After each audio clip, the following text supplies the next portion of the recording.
Alright, it's been a while. I've got an update. Update is first time coming out of the water. It's been a minute. Working on little projects here and there, but this starts the main conversion over to full electric and all the fun that's going to ensue. A lot of bottom work, that sort of nonsense. So we're going to see how that goes. I'm due to pull out hopefully tomorrow morning, getting ready today. Sun and the weather is just starting to get a little bit more cooperative. And first things first,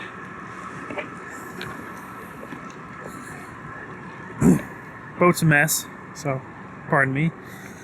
But yeah, I have to pump the dinghy out. That's definitely gonna have to be first. This is gonna be my ticket around while the boat is out of the water. Do a couple checks here, make sure the engine still runs. Doesn't need to run much longer though. I'm not exactly sure how other people haul out or pump out their dinghies after a rainstorm. Best thing is to keep it up on the davits and let it drain naturally. But when that isn't working, of course I'm going to try to do this one-handed, so stand by. Plug a battery into this little pump here. Toss it in. There we go. Stick the battery somewhere where it won't get too wet. There we go. Come back in about 10 minutes. Hopefully this is going to be the last time we're going to see this thing. Well, running, that is. Recording this for a couple reasons. One, to prove this engine still runs. There's nothing really wrong with the diesel. It might have a tiny oil leak, but I haven't been able to track it down. It's so small it never registers on the dipstick. And the transmission seems to be good too. It's just the drive leg in the back that is shot. And this is the primary reason for the upgrade to the electric engines before I've gotten the solar and everything else sorted out, because my propulsion is iffy. If you can see right down there, we've got a broken bracket and other broken bits on this thing. It's locked into place. There's no steerage. It's corroded. It's on its way out. And I believe water is getting... It's full of water right now instead of oil. So that's the main issue culprit. Alright, so let's start this sucker up. See what she's gonna do.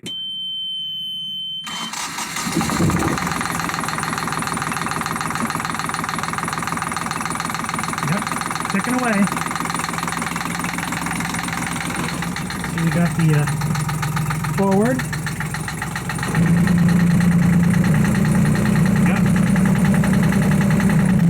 Still got forward. Let's try for reverse. Looks like we've got reverse. Alright, well, so all signs look towards a reasonable departure. Yeah, this little Yanmar has been a bit of a champ. The diesel itself, everything maybe connected to it is suspect. Yeah. There's a couple of things that makes me a bit nervous about it though. Is this alternator, while it's still putting output, I noticed that when I tried to remove it, this bolt's got to come forward. There's no way to get it forward without pulling the engine or putting a hole in the bulkhead. Same's kind of true with the water pump.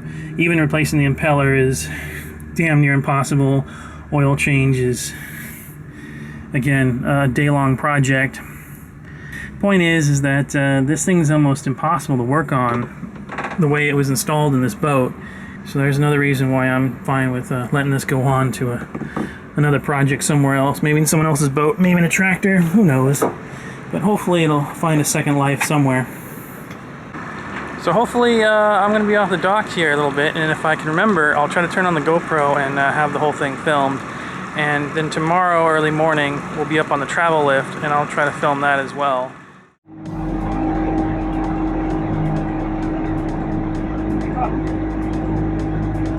Good? Yeah. All right, good. good now.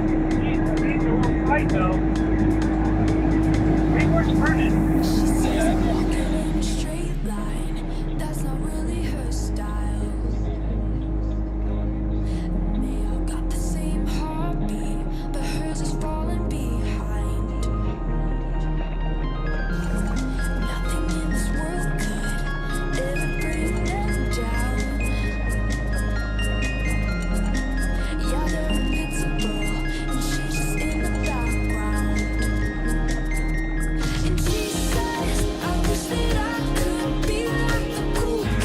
Alright, it's the morning of the lift.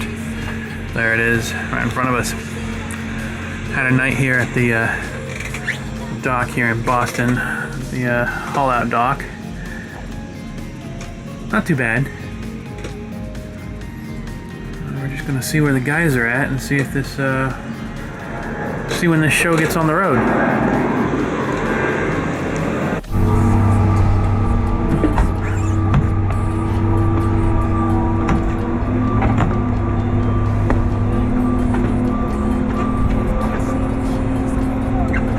So I got a little bit of question about where exactly you're going to put me.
She's out of the water, and it's been here for a couple hours now, but it's been raining quite a bit, and I've been sort of just figuring out where all my resources are, where power and water, and getting the loaner truck here, which is going to serve mostly as my storage, get all my crap out of the two hulls while I do the engine repowering. But now that I've got it out of the water, I've made a couple of discoveries underneath the water line. This is the first time I've seen the boat. I hope you can hear me, but it's a yard, so it's going to be noisy. Anyway, so little tour is we're not too bad under the water.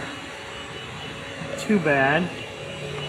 But I have come up with a little bit of a curiosity, which is concerning, and I'm expecting to find stuff like this, but I want to know what this is. This looks like somebody put a glass marble, in some sort of fitting and glued it into place to seal a through hole. So I don't know what this is. I'm gonna figure out what this is on the inside. Probably glass it over.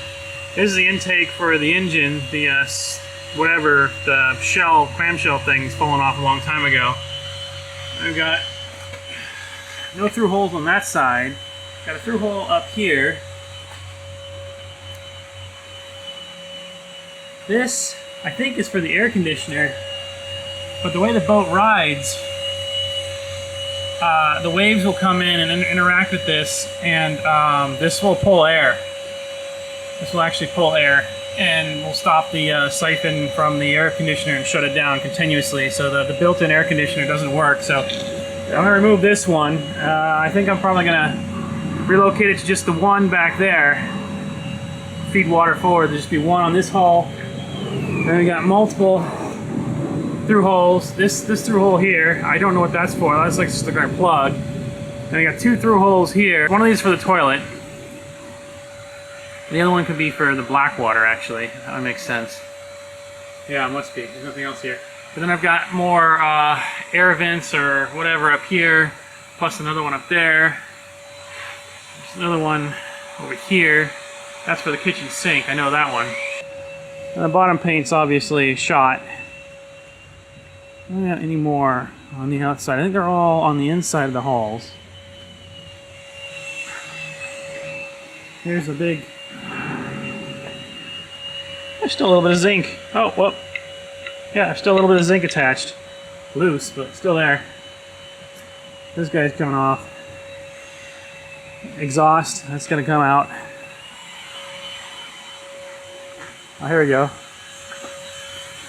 Yeah, another through hole here. I think this is for a water maker. The other thing I was worried about is these rudders. You can't see while I'm wiggling because I'm too far back. I'm pointing at the end there. But there's a little bit of play in the rudders. It actually doesn't feel bad at all now that I've got it in my hand. It's very little movement at the end. But at night, when the waves are hitting this, that constant banging drives me nuts. So if there's any way I can tighten up these rudders, I'm gonna try that. All right, it's getting noisier here. So that's the little tour so far. What we're gonna do at the bottom. Oh yeah. I gotta show you the big little problem. I got some damage here. Hit a rock. Not too bad. But we're pretty into the fiberglass a little bit here and there. So this is gonna be ground back and reglassed here as well. A little over 2 weeks to do it. And speaking of rain, we got Hurricane Lee still out there waiting to come in, and we're not sure where it's going to hit landfall, but if it hits anywhere here, I think storm surge, and I hope he doesn't come down on top of me. Alright, we got the aftermath of Hurricane Lee. Came down here, and well, let me show you the extent of it. I had this piece of plywood over here. It fell over and it warped, and now I'm having to put some weight on it to unwarp it. So that's my damage so far. And the ground's pretty much ready to dry, so it's actually really hitting right about now. It's supposed to be the highest strength of it is right now, and it's not even raining. So I'm gonna put the suit back on and continue grinding. Progress so far, that's about 8 hours of sanding right there. Before I get too far, the next thing to do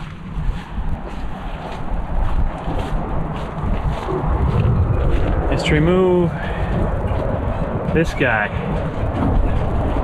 I gotta see how much of a hole this makes when I remove it. But it actually is a very nice day to be sanding. Alright, what you're looking at here is the back of the transmission as it goes into the sonic drive, I think it's called. And as you can see by this sort of bushings and whatnot they got in here, it's just 2 bolts on top of 2 bolts with a flex plate or something. And that's what drives the whole thing. One of my first outings with this boat, see one of the nuts there is newer, because one of them disappeared on me, and this went all floppy on me, and I had to call a tow in.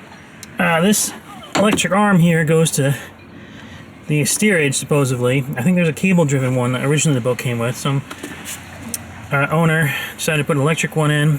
It never worked. It's frozen stiff. Just sheared off on the other side. So here it is, comes out. I think it's just going to be these 2 bolts here and 6 more holding it to the back of the boat, and it's off.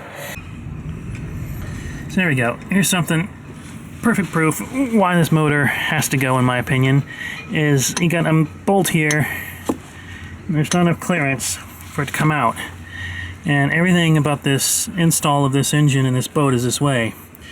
There's no clearances on anything. You can't take the alternator, you can't take the exhaust, you can't take anything off without removing the whole motor practically. And it looks like you have to remove the whole dog leg to get these bolts out. And this would be a problem if I was going to keep it, because one of these bolts, as it came out last time when I was underway, stripped and kind of screwed up the threads and mangled it pretty bad. So I would need to have to replace this, but since it's just coming out anyways, I can sawzall it off if I have to. All right, I think we're... All right.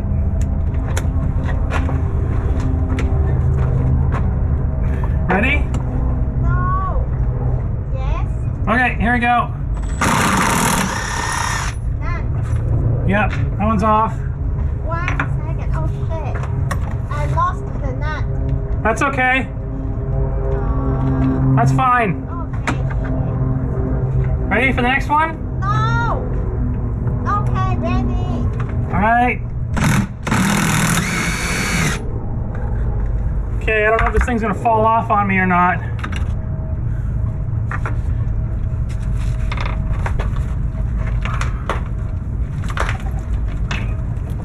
Pull this thing in.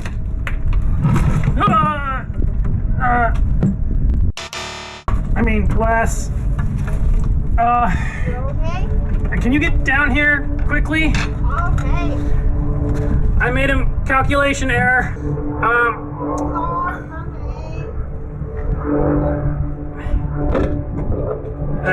I didn't untie this string. Can you reach the Leatherman on my belt and get the knife and go this one up here?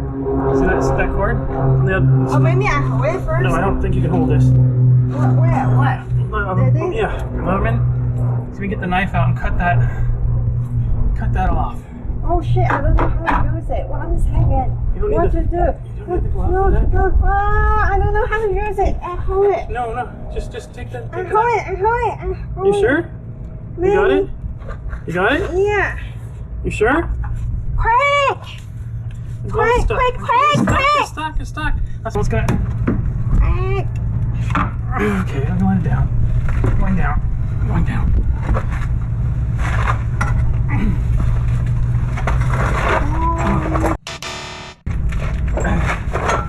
Alright, let's try to keep the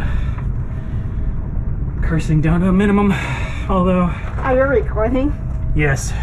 Oh, nice. Okay, well that's off. Excellent. Say hi. Hi. Alright. That was it's like just slight miscalculation on my part. Just the one string there was still tying us up. But I got pretty good. This is not rotted out or nothing. There is some plywood in the construction of this boat. I didn't think there was any, but I guess in the transom there is. Transmission's right there, and well, that's off.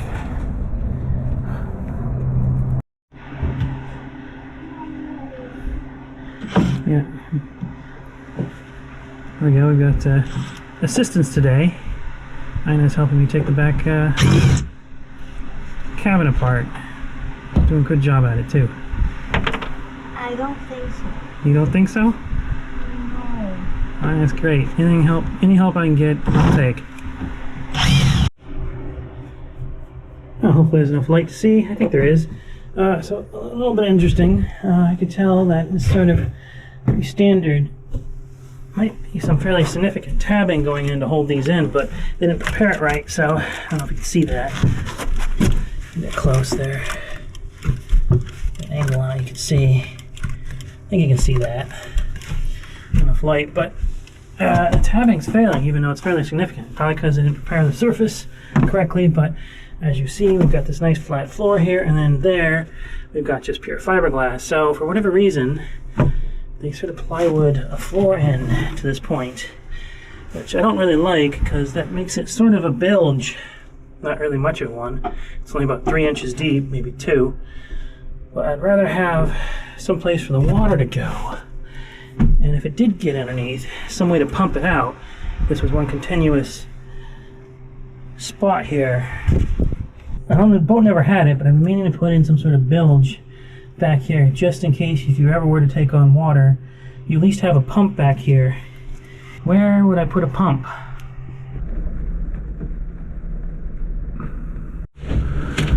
I don't know. I think this might be the definition of insanity, but I'm about to grind all the fiberglass back here to get it ready for the mounts for the new electric motors. And I've taped myself in a sealed compartment, and I'm about to grind fiberglass. Did I mention that part? Yeah, I'm not looking forward to it. Yeah, so we'll see how this goes. I'm gonna put a mask on, and I got a vacuum. Hopefully run some of it outside. Wish me luck. I just want to take a minute to explain how the boat build is going so far while you guys watch me suffer in fiberglass land. As they tend to often go, the schedule starts slipping very rapidly as we discover more issues with the boat than I intended to be fixing during this haul out. And Ina, the lovely lady you met before, she was here to help me with the boat and develop her skills with tools and basic skill building. But Ina ends up having to leave the country to deal with some family stuff, and when she gets back she ends up getting sick for a week or so. And one of the things that I was hoping to get help with was recording and documenting the project, but things obviously don't go as planned. I just want to say thanks for your understanding, and I hope you enjoyed the video anyways. Also, there's a lot of people that did help with the build that you don't see in the video, mostly providing resources, tools, trucks to borrow, that sort of thing that really made this possible. So I'm recovering from yesterday, the cabin in there. Let's take the camera in. I don't know if you can see anything. That's all ground down now. This is coming along pretty well. I've got the motor pretty much apart. I've got the transmission off there. It was only, 8 volts and it came off. It's pretty light, so not a big deal. Of course, got the drive leg off and exhaust out. And now I'm looking to scoot this whole motor back, this diesel here, and I'm seeing that plywood it's mounted on. There's another reason why, I don't know, people gotta think when they install stuff, because putting plywood just down there like that, it's rotted. I mean, it lasted as long as it did. I don't know how long it's been in here like this, so I could say that it did work, but you can see it's at the end of its existence. The biggest limiting factor in this project is actually the fact that here in Boston, winter is approaching rapidly, and as things happen here in Boston, as everybody starts pulling their boats out of the water, and because I have a catamaran and the lift is only able to put me in so many spaces, what's going to happen here soon is all the boats are going to pile up in the yard, and once I become blocked in and the lift can't reach me anymore, I'm going to be stuck in the yard, basically homeless for the winter. So I've got to get the boat back in the water for the winter, which is not something people normally do here in Boston. This is where the old fuel tank is, and it's got to come out too. I've been using a little 6-gallon Jerry outboard can because this one rotted through at the bottom. I think it's just that bung right down there rotted through. It's only because it's sitting in salt water all the time. It wouldn't normally be sitting in salt water, but because of the extra swim platform and all the extra weight they put on the back of this boat, this self-bailing locker sits slightly below the water. You can see the water line there, and so it just barely touches the bottom of the tank, so it rotted through. So another quest of doing the battery and the whole installation is to redistribute the weight of the boat a little bit so that we sit a little better in the water.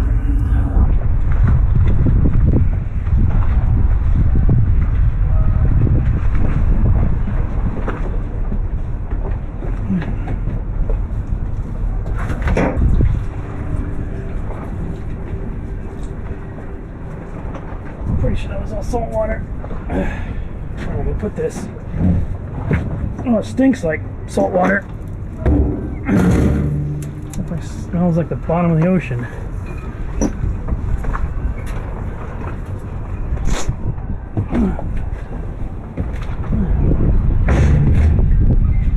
Ah, peed all over me. Another thing I've never been able to do before is open up this little inspection hole or hatch here because it's always been underwater. I don't even know if I can open it. Okay, let's try using a tool. Application of force here.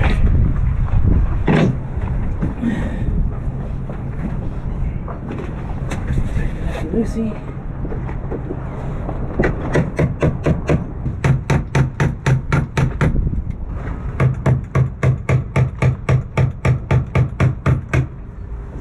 Holy smokes.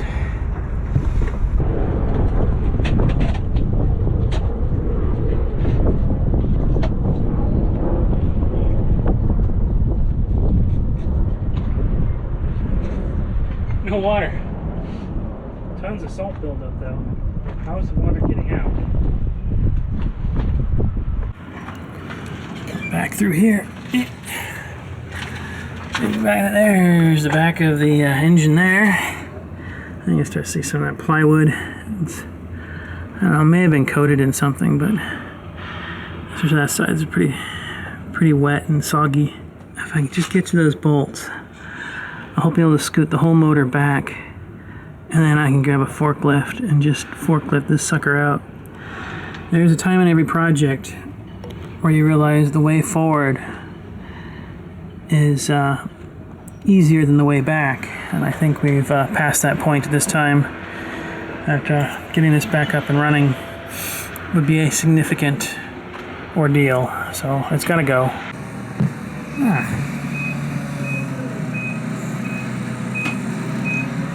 Well, that was exciting.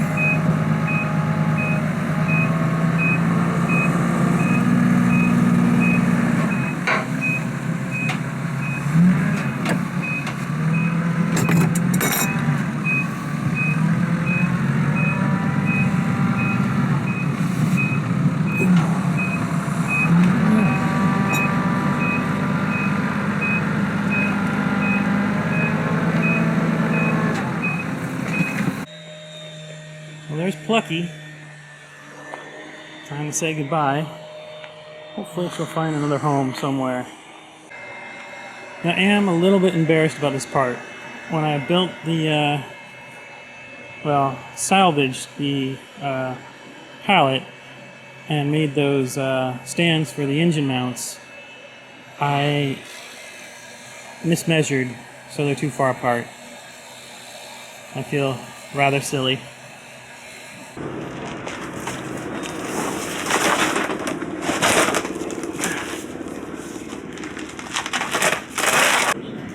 Alright, so it's the unboxing of one of the ePropulsion 6.0 drives. Gotta take some measurements here, make sure that the technical specifications on the drawings match what I think in real life, plus what the diver measured when he was underneath the boat. There's a lot that can potentially go wrong here, and I know that I'm really close to fitting, but I think there's going to be a little bit of finagling to get this actually to fit. Oh, looks like we got two props, maybe. Looks like aluminum one on there. Why would there's enough to be 87. All right. So let's this box here.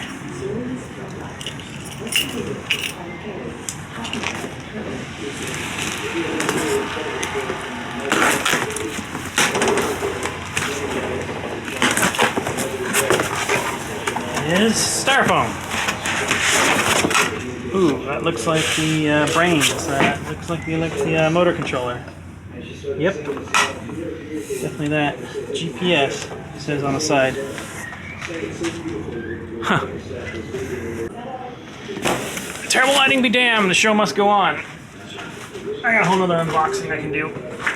This is the first of two, so on we go. Here we go. Here's the main unit and then the box.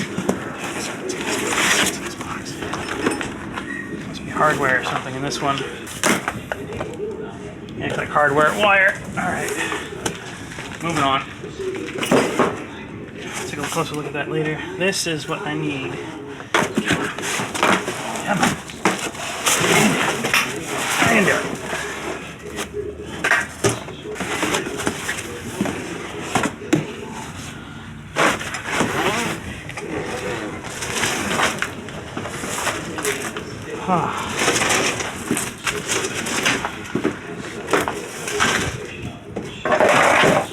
she is. So apparently this is a plate on top that you can shape to your hull. So you might be able to get a little extra space just by shaping this down.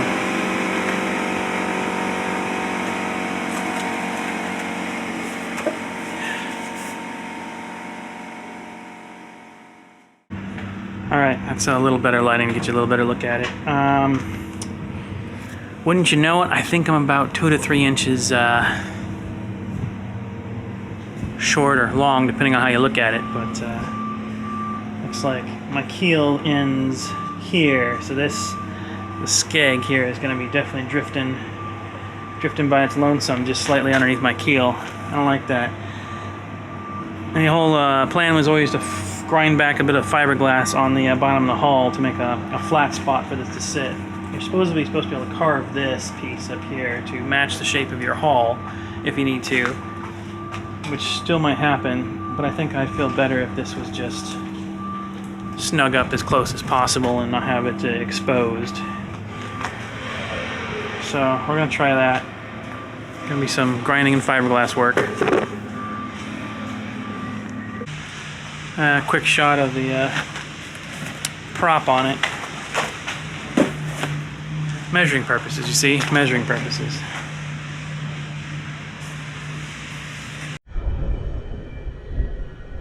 So now we're going to start the actual installation part of the ePropulsion electric motors. And it's going to start by doing a double check with measuring. Based on the manual, which is not as clear as I'd like, my understanding is that the recommendation is that you have the let's see if you see here, glare of the sun, the prop only twice the diameter distance away from the rudder. So you got the rudder here, so it means we want to put the pod here and have the rudder, have the prop here-ish. That gives us about 24 inches. It's almost a 12-inch prop, so it gives us 24 inches of distance. And I think the one between 6 inches and 24 inches if you have a 12-inch prop. It's something like that. So I'm going to go for about here-ish, take a couple more measurements. I've ground out, so happens a chance I've ground out a little spot of the fiberglass down to the fiberglass here because there was a imperfection here, and that gives me a good point from the inside to see of what to take measurements off of, because whatever measurements I do here, obviously we need to replicate as precise as possible on the other side. So I'm going to start with a drill, just a pilot hole, a test hole, and to see how much fiberglass I've got to work with here, and just so I know that I've got a mark which I can truly measure off of from both sides, from the inside and the outside. 24 inches is about right here with this mark. So that's where I'm putting it. Also, because of the space inside the hull, if I get too much further forward, I start running into a mounting issue, because right here forward there's sort of a what do you call it, a buoyancy, sort of a reserve buoyancy in the back of the hull. There's it's a sealed compartment for in case this gets struck or whatever else like that. There's a sealed compartment from here to here.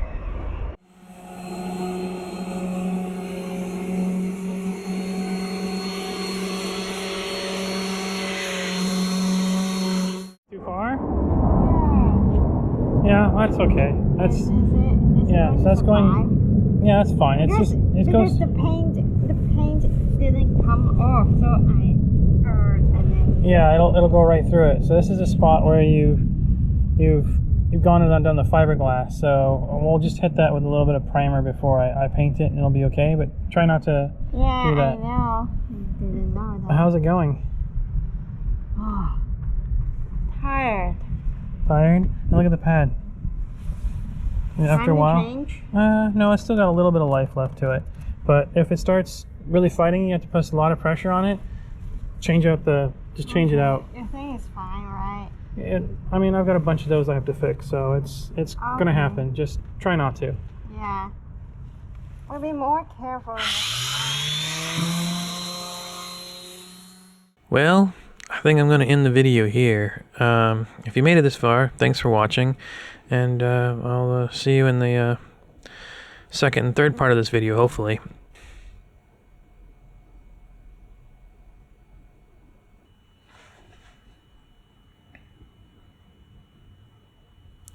You really probably should find something else to watch, because there is nothing left of this video other than maybe watching the sky go by. It's a pretty sky. I like that sky.